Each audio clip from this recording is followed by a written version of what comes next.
a few things that are in the bill that are okay. It's like saying that they have put a teaspoon of sugar in a drum of poison. Mr. Speaker, for me, I think this bill is something that we must reject in its totality. Mr. Speaker, the economic situation in this country is very dire. Kenyans are struggling. Kenyans are suffering. Mr. Speaker, very few Kenyans can actually put 3 or 4 square meals in a day on the table. Mr. Speaker, Kenyans are asking themselves, do we put food on the table for our children, or do we pay fees? Do we buy clothes? Everything is difficult. Life is difficult. Mr. Speaker, that is one of the reasons why you saw our team of Azimio going to the streets, because we are feeling that somebody needs to start caring for the hustlers. Mr. Speaker, 1,000 shillings a few months ago could buy, maybe even fill a paper bag. Mr. Speaker, today, with 1,000 shillings, you cannot even buy 2 kilos of sugar, 2 kilos of unga, 2 kilos of cooking flour. I mean, it's already finished, Mr. Speaker. So I'm telling you, it is a very bad situation. Now, this bill, when we heard that there was going to be some proposed amendments, we thought they would deal with those things that are affecting the cost of living. 16% VAT on petroleum products has been retained. Mr. Speaker, what does that mean? That the cost of everything transported, goods and services, will go up. The cost of electricity will go up. Mr. Speaker, there is also advance tax that has been proposed on personal public service vehicles and, of course, on transporters. Again, Mr. Speaker, the minute you increase taxation, what it does, Mr. Speaker, is that will be passed on to the end user. And, Mr. Speaker, the end user is that person that we call the hustler. Mr. Speaker, who will speak for the hustlers? Mr. Speaker, our turnover tax, which is a tax on doing business where there is no profit, has gone up from 1% to 3%. Mr. Speaker, how do you tax people for having the dream of opening up a business? And we are being told that those at the bottom of the bracket are going to be raised, they are going to be assisted. Mr. Speaker, this was a hoax. Now Kenyans can see for themselves that there was never any good intention from this Kenya Kwanza regime. Mr. Speaker, this House must stand up to be counted. And this House must listen to the voice of Kenyans. Over 93% of Kenyans have said we reject the finance bill. 93% of Kenyans, those that voted for us. Mr. Speaker, I am shocked that members of the House can stand up and say, despite the fact that our voters are unhappy with the bill, we shall continue and vote in its support. Mr. Speaker, yes, there's a point of order from the majority leader. There shouldn't be point of order. It is part of your debate. Honorable Speaker, I rise on standing order number 91. And I hear Robert Mbui saying there should be no points of order. But I think that is a prerogative of the Speaker. Honorable Speaker, standing order 91 speaks to the responsibility for statement of fact. And I have listened keenly to what the Honorable Mbui is saying. And Honorable Speaker, you did invite us to debate the finance bill. And it's only imperative on us that when we debate the finance bill, we restrict ourselves to facts that are in the finance bill, and not use this opportunity, Honorable Speaker, to deliberately mislead the country or play to the gallery. And I know the Honorable Mwalimu Robert Mbui has been a good teacher and a good legislator. But to state that the question of turnover tax is what he is misleading the country to believe, knowing all too well, because he's a good teacher and he reads. He knows turnover tax is optional. You either choose to pay a turnover tax or you do your returns. True, Honorable Speaker. Order.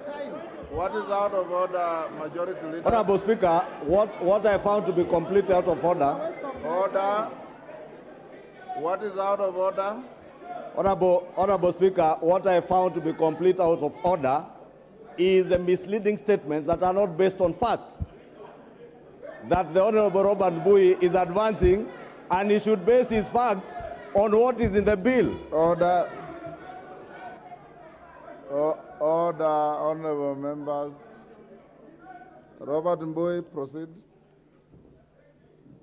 Thank you, Mr. Speaker. And please, Mr. Speaker, These frivolous points of order are just meant to waste time so that people cannot hear what we have to say. Mr. Speaker, I talked about things that are in the finance bill.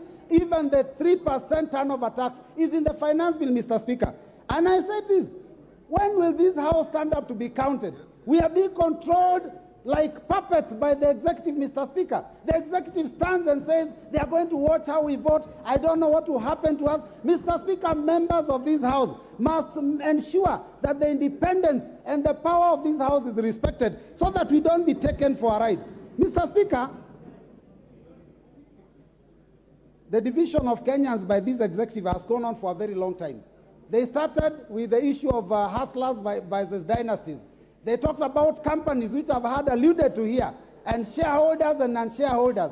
Now we've also been told, oh, this bill, there's a fight between those who have salaries and those who do not have salaries. Mr. Speaker, we must make sure that we speak the truth. When you tell us that you want Kenyans to feel pain now, I don't know, they will go to heaven soon now, start enjoying themselves. It reminds me of Shakahola, Mr. Speaker. That is what the people of Shakahola told people. They told them, sell all your assets, come to us, starve and suffer in pain, then die and see heaven. Mr. Speaker, we do not want our hustlers to die. We will speak for them. They are suffering enough, Mr. Speaker. This bill, we cannot allow it to continue hurting them more than that, Mr. Speaker. Mr. Speaker, we have had a mention that Kenya is not highly taxed because I think, I don't know, Tunisia, Morocco, they are taxed more. Their tax to GDP is higher.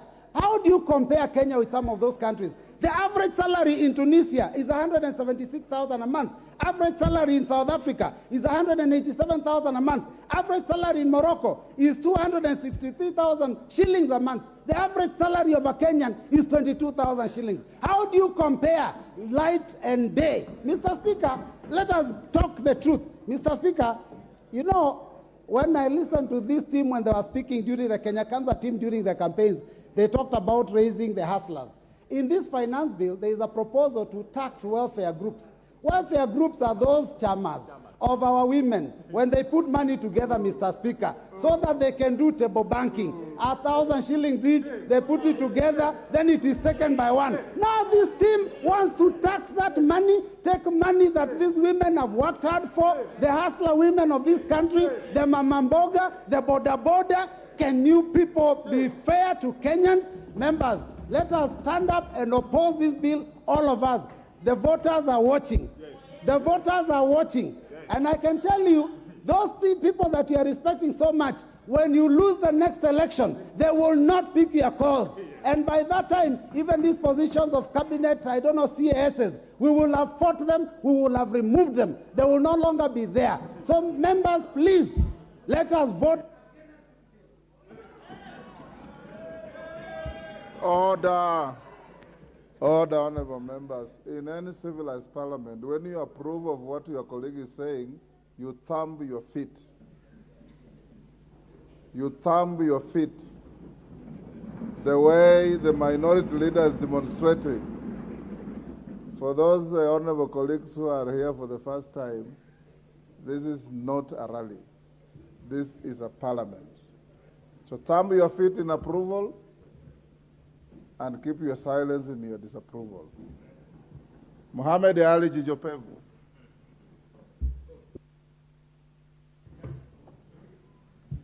Asante sana Mheshimiwa Spika. Mimi nasimama kuunga mkono